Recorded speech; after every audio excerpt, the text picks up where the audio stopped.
यह कथा है भारत के इतिहास महाभारत में अज्ञातवास की। जब सभी पांडव अपना अपना भेष बदलकर राजा विराट के यहाँ चाकरी करने गए तो विराट ने उन्हें अपना नौकर बनाकर रखना उचित न समझा।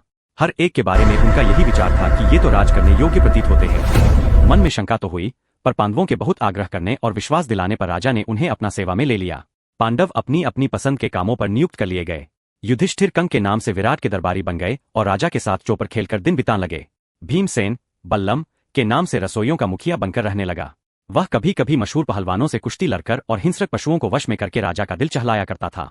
अर्जुन स्त्री के वेश में बृहन्नला के नाम से रनिवास की स्त्रियों, खासकर विराट की कन्या उत्तरा और उसकी सहेलियों एवं दासवासियों को नाच और गाना बजाना सिखलाने लगा। नकुल ग्रंथिक के नाम से घोड़ों को साधने, उनकी बीमारियों का इलाज करने और उनकी देखभाल करने में अपनी चतुरता का परिचय देते हुए राजा को खुश करता रहा।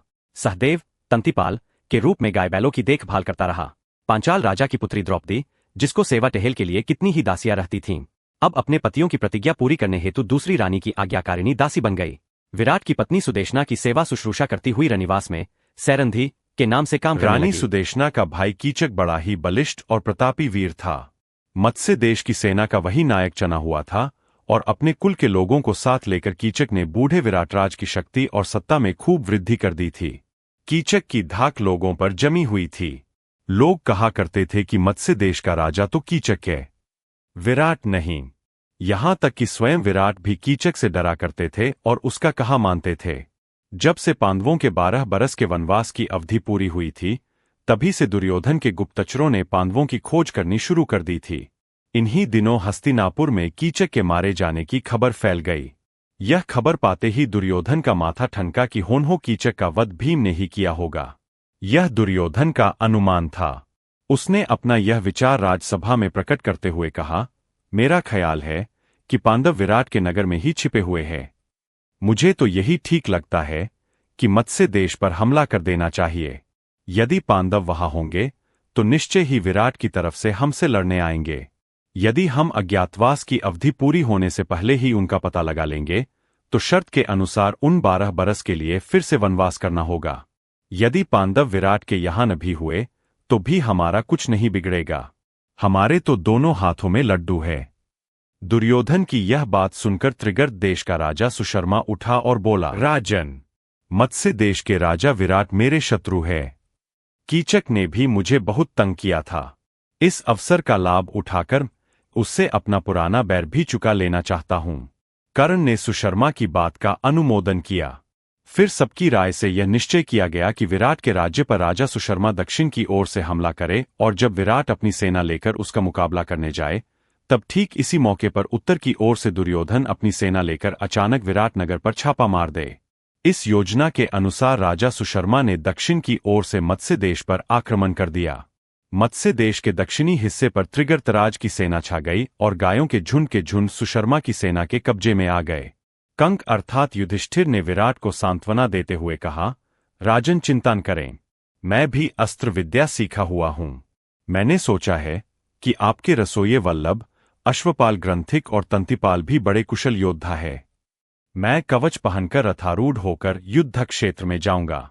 आप भी उनको आज्ञा दें कि रथारूढ़ होकर मेरे साथ चलें।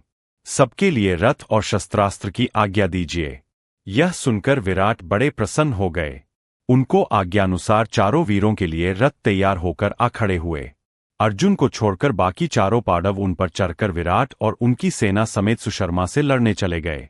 राजा सुशर्मा और विराट की सेनाओं में घोर युद्ध हुआ। जब राजा विराट बंदी बना लिए गए तो उनकी सारी सेना तितर-बितर हो गई। सैनिक भागने लगे। यह हाल देखकर युधिष्ठिर भीमसेन सवाल, भीम, विराट को अभी छुड़ाकर लाना होगा और सुशर्मा का गर्व चूर करना होगा। यदि तुम सदा की भांति सिंह की सी गर्जना करने लग जाओगे तो शत्रु तुम्हें तुरंत पहचान लेंगे। इसलिए सामान्य लोगों की भांति रथ पर बैठकर और धनुष बाण के सहारे लड़ना ठीक होगा। आज्ञा मानकर भीमसेन रथ पर से ही सुशर्मा की सेना पर बाणों की बौछार करने लगा। थोड़ी ही देर की लड़ाई के बाद भीम ने विराट को छुड़ा लिया और सुशर्मा को कैद कर लिया। सुषमा की पराजय की खबर जब विराट नगर पहुंची तो नगर वालों ने नगर को खूब सजाकर आनंद मनाया और विजयी राजा विराट के स्वागत के लिए शहर के बाहर चल पड़े।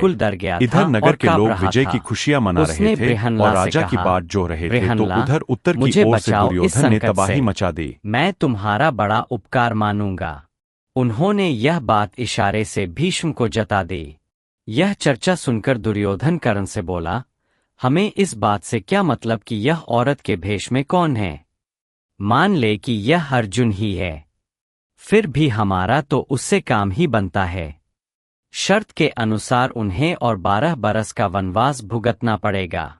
अर्जुन ने कौरवसेना के सामने रथ ला खड़ा किया। उसने गांडीव संभाल लिया और उस पर डोरी चढ़ाकर 3 बार जोर से टंकार की। कौरवसेना टंकार ध्वनि से सचेत होने भी नहीं पाई थी कि अर्जुन ने खड़े होकर शंख की ध्वनि की, जिससे कौरव सेना थर्रा उठी। उसमें खलबली मच गई कि पांडव